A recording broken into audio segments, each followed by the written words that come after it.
and we want to know, what is one thing that you learned in college that didn't take place in the classroom? Oof.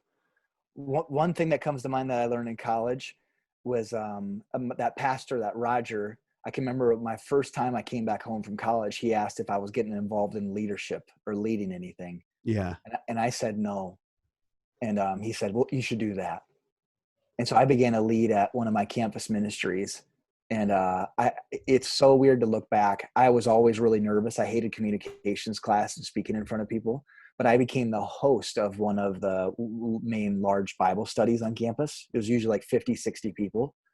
And I was kind of thrown into the leadership position. The guy who was heading it actually walked away from Christ, Oh, came to me one night and said, it's yours if you want it. Otherwise, it can just shut down.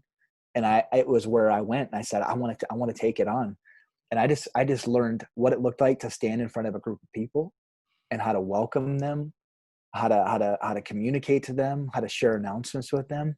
It was such this awkward thing. And you look back and you're like, that's not a training ground of learning. And yet I learned so much just by being in front of people and just getting those reps yeah. of just trying it and what works, what doesn't. And that's one of the first things that